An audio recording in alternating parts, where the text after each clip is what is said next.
था। पहले तुम्हारे साथ बैठो फिर इसके साथ बैठो।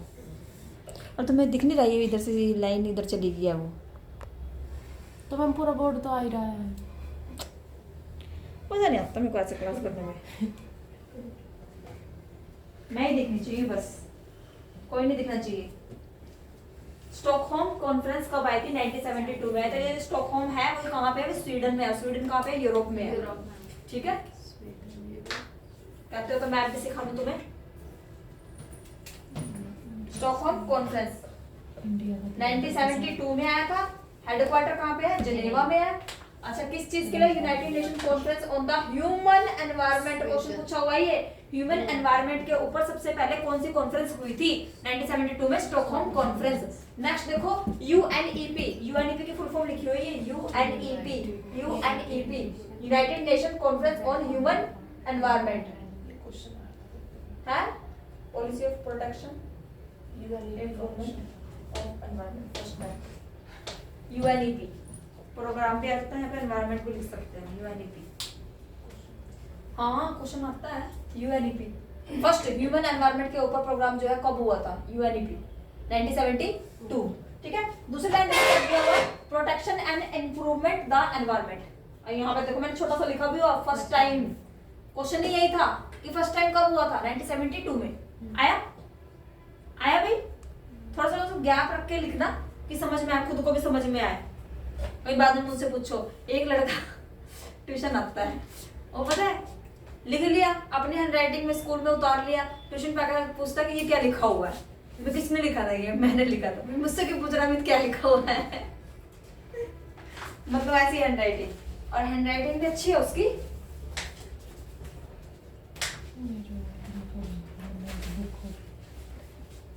स्टॉकहोम कॉन्फ्रेंस कब आया था? 1972 में।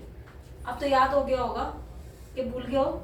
एनवायरनमेंट इसलिए नहीं छेड़ रही थी क्योंकि आधे घंटे में ही ना जो हम 2 क्लास करते हैं ना वो एक ही क्लास हो पाएगी एनवायरनमेंट की।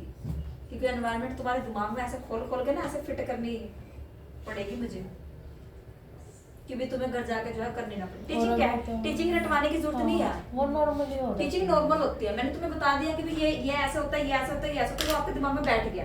तुम क्वेश्चन सॉल्व करोगे वो तुम्हारे दिमाग में अपने आप ही आते जाएगा। मैडम ने इसके बारे में ये बताया था, इसके बारे में। और बताया क्या टीचिंग में? यही तो बताया है, मेमोरी लेवल, अंडरस्टैंडिंग, ये मॉडल्स हो गए, लेवल्स हो गए, और ब्लूम की टैक्सोनॉमी। पूरी पूरी टीचिंग उठा के ना बस इसमें डाल दो। अब कोई मॉडल आ रहा है तो टैक्सोनॉमी डाल दो, और नॉर्मल कुछ भी पूछी है तो टीचर की जगह अपने आप को रख दो, बच्चे की जगह। ठीक है, टीचिंग यही है। कम्युनिकेशन, हम किसी से बातचीत कैसे कर रहे हैं? बातचीत करूंगी तो मैं किसी तरीके से ऐसे करूंगी कि हाँ सामने वाले को मेरी बात पसंद आए। फॉर्मल इनफॉर्मल, बस यही याद रखना। और है क्या? Higher education. हायर एजुकेशन आपको रिपीटेशन तो करनी पड़ेगी। हायर एजुकेशन और मैम ये एनवायरनमेंट। चलो हो गया ये। नेक्स्ट देखो साइट लिखने की जरूरत है? नहीं है। ठीक है, नेक्स्ट देखो बोन कन्वेंशन।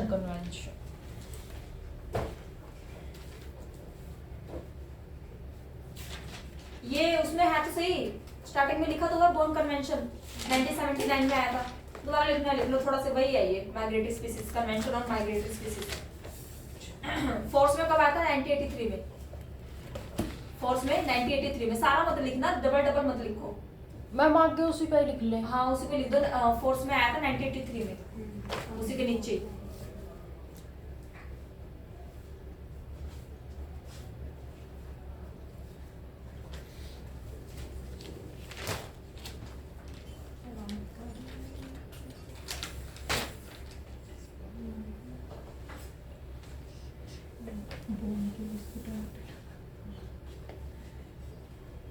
हो गया? नाम से क्या बोन कन्वेंशन किस चीज के ऊपर? माइग्रेटरी स्पीसीज के ऊपर। कब आया था?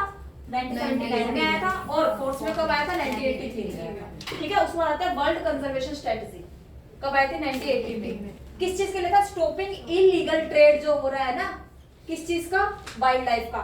अब देखो ये वर्डिंग चेंज की जाती है, वाइल्ड लाइफ की जगह कुछ और लिख दिया, इलीगल ट्रेड की जगह कुछ और लिख दिया, और आपको फंसा दिया और आप फंस गए। कहते हैं क्या कहते हैं कि दाना डाल के कबूतर फंसाए जाते हैं, बाज नहीं। देख लेना तुम कबूतर हो गए, बाज हो।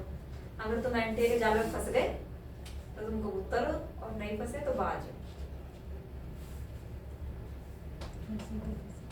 World conservation strategy. कंजर्वेशन क्या होता है? संरक्षण किसी भी चीज का, संरक्षण। Stopping illegal trade off wild life is one of the IUCN priority. देखो दूसरा नाम किसका आ गया? IUCN। IUCN कब आया था? पेज पलट लो। IUCN 1948 में, अक्टूबर में। Gland, Switzerland, France. और क्या है इसके बारे में? IUCN के अंदर रिपोर्ट किस चीज की आती है? Red list data. और क्या है? बस लो, टॉपिक खत्म। टॉपिक ही खत्म। करना ही क्या है इसमें? जहां पर भी किसी का भी नाम दिखे ना तो उसके बारे में वहीं की वहीं जो है गोले में डाल के लिख दो कि इसका जो है बायोडाटा ही है। याद करने का इससे अलग तरीका कोई है ही नहीं है। ठीक है, नेक्स्ट देखो, नैरोबी डिक्लेरेशन 82। 82। अच्छा, 10th एनिवर्सरी थी किसकी? स्टॉकहोम कॉन्फ्रेंस की। लिखने की जरूरत है? नहीं यार, नहीं है ना। नेक्स्ट देखो, वियना कन्वेंशन 85 में, इसको लिखो, Vienna convention. Vienna convention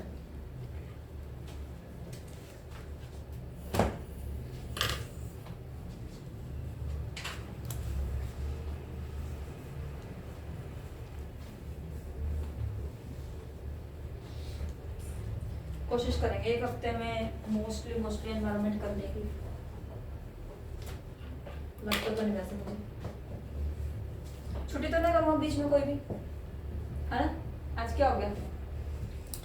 Thursday हो गया ना आज। कल फ्राइडे सैटरडे कल दोनों दिन। संडे को करोगे? नहीं, कपड़े धोगे? संडे को ऑफ कर देना, फिर एक वेडनेसडे की छुट्टी लगेगी। काम धाम से खत्म हो जाएंगे फिर वहाँ, फिर थोड़ा सा खत्म हो जाएगी। आया, वियना कन्वेंशन 1985 में आई थी। ठीक है, किस चीज के लिए था? ओजोन लेयर के लिए। ठीक है, अच्छा आई कब थी? 22 मार्च। तो जरा से दिखाई दे रहा है। इंडिया में आई थी 1991 में। इंडिया में 1991 में किस चीज के लिए थी? Protection of ozone layer. Protection of ozone layer.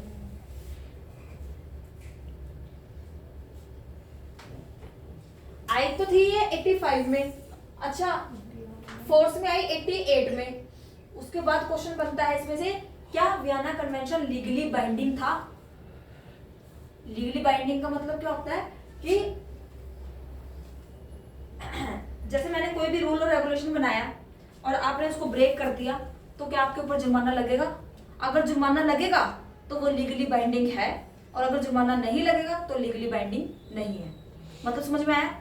Line important है। अभी क्वेश्चन पूछते हैं वो, क्या प्रोटोकॉल लीगली बाइंडिंग था?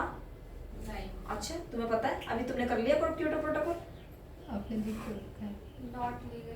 मैं क्योटो का मैंने नाम सुन किसका बोला है? Kyoto protocol. अभी तो वो आया ही नहीं, वो तो 97 में हुआ था, अभी तो आया ही नहीं वो बेचारा पहले ही। तो यहाँ पे क्या लिखा हुआ देखो, not legally binding.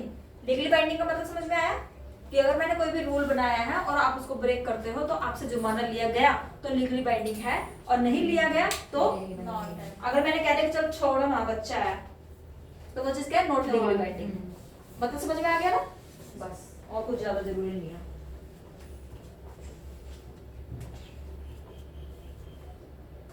Low, second question है इसमें कि जो हमारा मॉन्ट्रियल प्रोटोकॉल था उसके अंदर जो अमेंडमेंट किया गया, कहाँ लिखा हुआ? अमेंडमेंट किया गया, वो कब किया गया? 1990 में। और कहाँ पर किया गया? लंदन में किया गया। अमेंडमेंट किया गया Kyoto protocol, sorry Montreal protocol में। कहाँ? लंदन में। कब? 1990 में। एंड वियना 1995 में। 5 साल बाद फिर अमेंडमेंट किया गया। अमेंडमेंट का मतलब क्या होता है? कोई भी चीज पहले से जो बनी हुई है उसके अंदर संशोधन करना, उसमें नई चीजों को लेके आना। ठीक है। क्योटो प्रोटोकॉल कब आया था? 94 में क्या आया था? 92 में और सीबीडी। हाँ, मैडम जरूर पागल हो जाएगी। देखो क्या कह रही है, देखो क्या मतलब हो पीछे।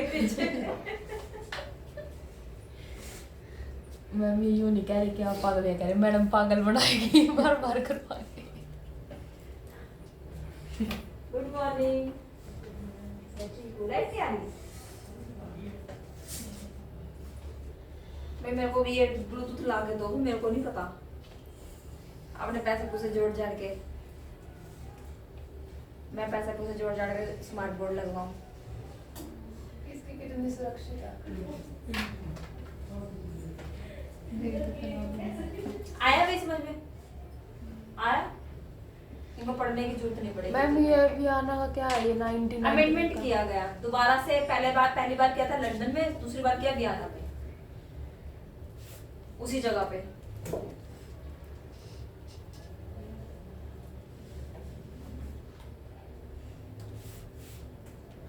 एक लास्ट ईयर कर लो मॉनिटर प्रोटोकॉल, उसके बाद कुछ और करवाऊंगी, ठीक है? बाकी के साथ कल करेंगे इसमें से।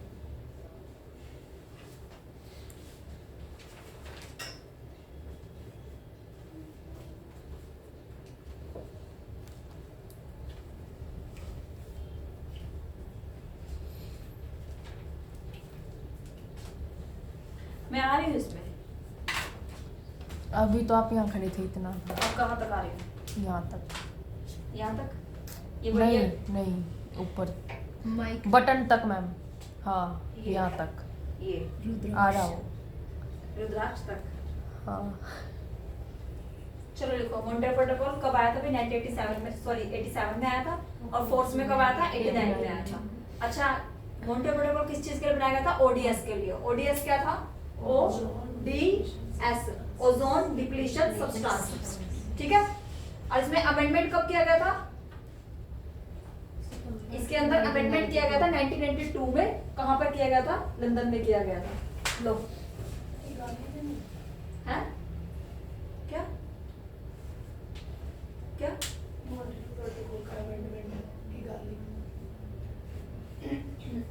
ये वही है कि 1992 वाला की गाली है कि ये?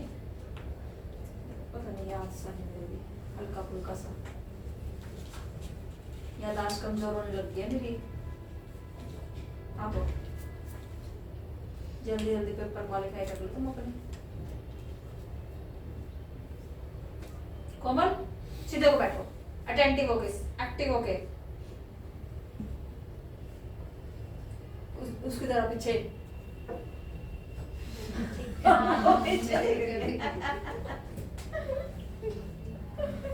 रितिका किसको देख रहे हो? वो ज्यादा एक्टिव है, अपने ऊपर भरोसा नहीं है। हाँ? रितिका को नहीं, अपने ऊपर भरोसा नहीं। क्वेश्चन नंबर 2, क्या मॉनिटर प्रोटोकॉल लीगली बाइंडिंग था? We don't know ma'am. है लिखा भी हुआ है इसमें, हाईलाइट भी किया हुआ मैंने, लीगली बाइंडिंग था। लीगली बाइंडिंग का मतलब समझ में आया कि भी जुर्माना लगेगा अगर आप रूल ब्रेक करोगे तो जुर्माना लगेगा। और रूल ब्रेक किस चीज का, किस चीज के ऊपर थे? ये वियना और मॉन्ट्रियल, ओजोन लेयर के ऊपर।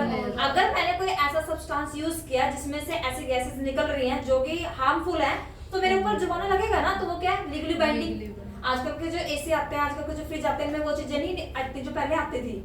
वो चीज क्या है? कम हो चुकी है, लेकिन फिर भी ग्रोथ बढ़ रही है। जैसे पॉपुलेशन, जैसे मिनिमम अब जो बच्चे करते कितने हैं? 2, लेकिन पॉपुलेशन तो फिर भी बढ़ रही है, फिर भी बढ़ रही है ना। ये वही चीज है। वो पहले वालों के अकॉर्डिंग वो उनकी अब उनकी पहले। Excuse me ma'am. हाँ जी, एक मिनट। Good morning. आ रही। उनकी वजह से अब के लोगों को थोड़ा कंट्रोल करना पड़ रहा है। ये लिख लो, इसमें से और क्या आएगा? उसके चक्कर में चाइना से आ गया। हाँ इधर देखो, क्वेश्चन आया हुआ है एनवायरमेंटल प्रोटेक्शन एक्ट 1986 में आया था। बिकॉज क्यों आया था? क्वेश्चन ये आया यहाँ से, ठीक है? 84 में वो भोपाल ट्रेजेडी हुई थी। हाँ। उसके बाद 86 में आया एनवायरमेंटल प्रोटेक्शन एक्ट बना था। इससे पहले सारे काम हो तो रहे थे, लेकिन एक कोई अम्ब्रेला टर्म नहीं थी। अम्ब्रेला टर्म यानी कि अब सारे के सारे एक्ट जो है इसके अंदर आएंगे, यानी कि वो 86 में बनी थी। ये लिख लो यहाँ से। अच्छा, इसका ये फर्स्ट लाइन ये आ जाएगी, ये सेकंड, और ये थर्ड भी इंपॉर्टेंट है इसकी। अमेंडमेंट कितने हो चुके हैं इसमें? 9। और ये गैसेस लिख लेना, 6 गैसेस आएंगे, ठीक है।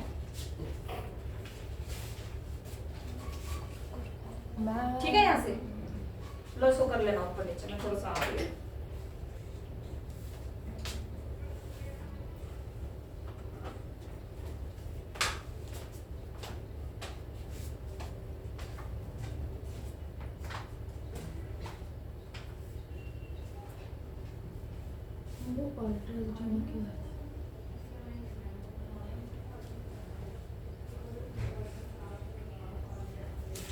सर्च करेंगे। देख वो अल्ट्रासडी में क्या हुआ था? फैक्ट्री में आग लग गई थी ना, उसमें पूरी गैस फैल गई थी। गैस लीक, काफी लोग मर गए थे, ज्यादा लोग